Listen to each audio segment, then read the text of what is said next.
रोज की तरह आज की सुबह भी सास की गाली और ताने से ही शुरू हुई। राधा रोज रोज के झगड़ों से तंग आ चुकी थी, लेकिन वह और कर भी क्या सकती थी। उसे तो सुनना था। वह चुपचाप सास ससुर और पड़ोसियों के ताने सुनती और रोती। राधा की शादी राजेश के साथ 6 साल पहले हुई थी। इन 6 सालों में जिन लोगों की शादी हुई थी वे 1-2 बच्चे के माँ बाप बन गए थे, लेकिन राधा अभी तक माँ नहीं बन पाई थी। इसके चलते उसे बांझ जैसी उपाधि मिल गई थी। राह चलती औरतें भी राधा को तरह तरह के ताने देती और बांझ कहकर चिढ़ाती। राधा को ये सब बहुत खराब लगता, लेकिन वे किस किस का मुंह बंद करती। आखिर वे लोग भी तो ठीक ही कहते हैं। राधा सोचती है, मैं क्या करूं? अपना इलाज तो करा रही हूं।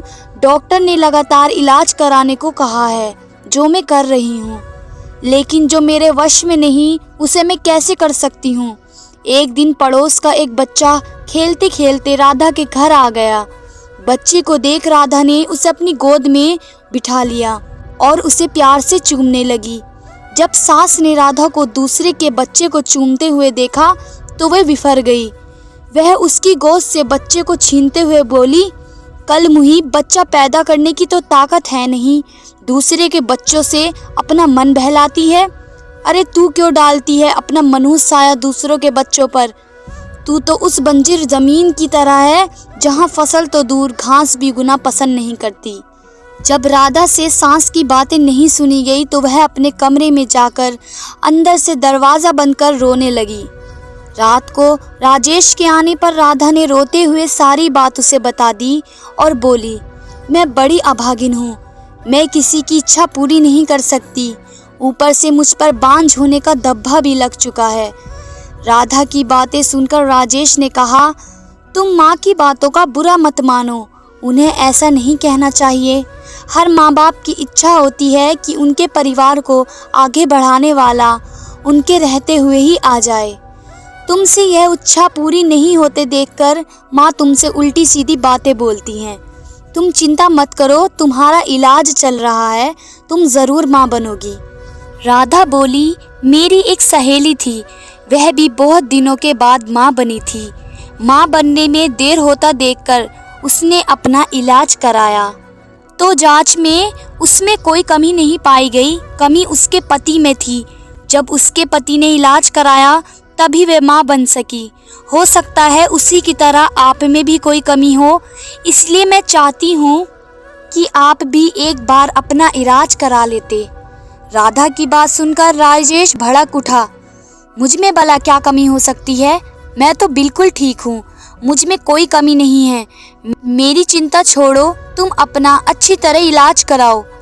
मैं मानती हूँ कि आप में कोई कमी नहीं है, लेकिन तसल्ली की खातिर राधा ने सलाह देने के ख्याल से ऐसा कहा, लेकिन राजेश ने उसकी बात को बीच में ही काट दिया।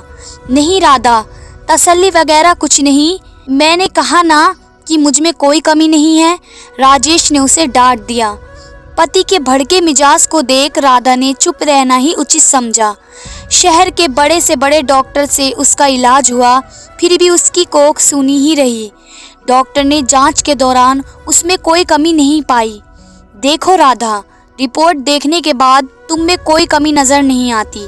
शायद तुम्हारे पति में कोई कमी होगी, तुम एक बार उसे भी इलाज कराने की सलाह दो। डॉक्टर ने उसे समझाया। अब राधा को पूरा भरोसा हो गया था कि उसमें कोई कमी नहीं है।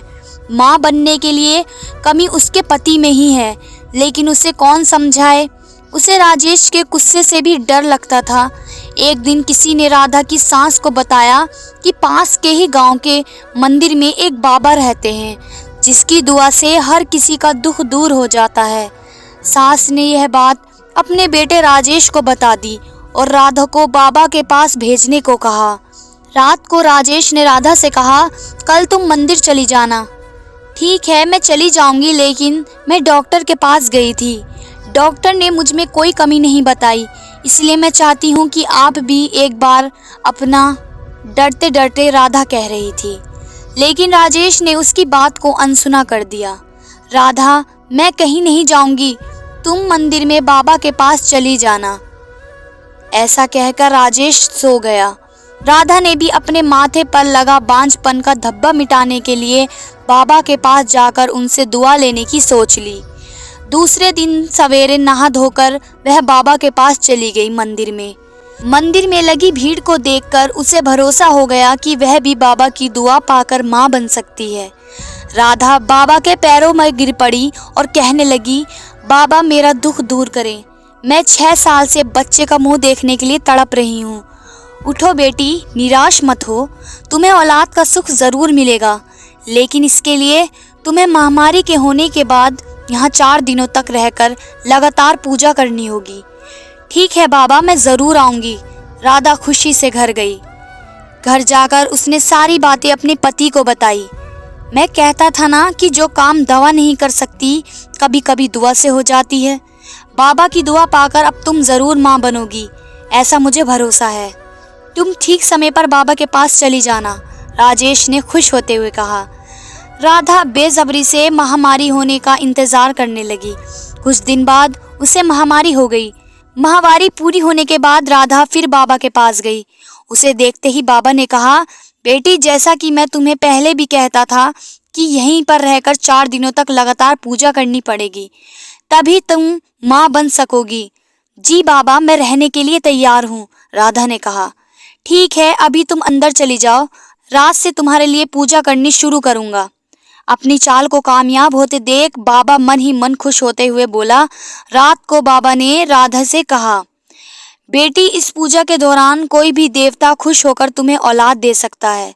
इसके लिए तुम्हें सब कुछ चुपचाप सहन करना पड़ेगा, नहीं तो तुम कभी माँ नहीं बन पाओगी। जी बाबा, मैं सब कुछ करने को तैयार हूँ, मुझे बस औलाद हो जानी चाहिए।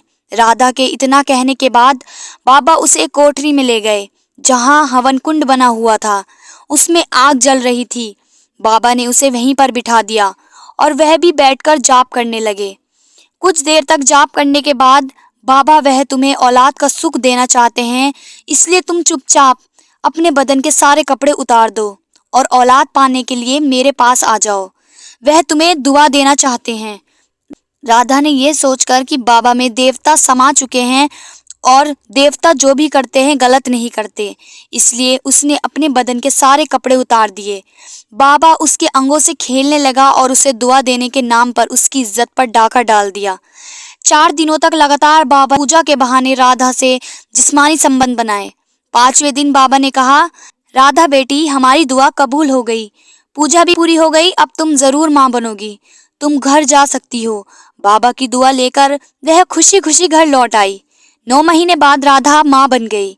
उसे बाबा की दुआ लग गई थी। उसके माथे से बांझपन का धब्बा मिट चुका था।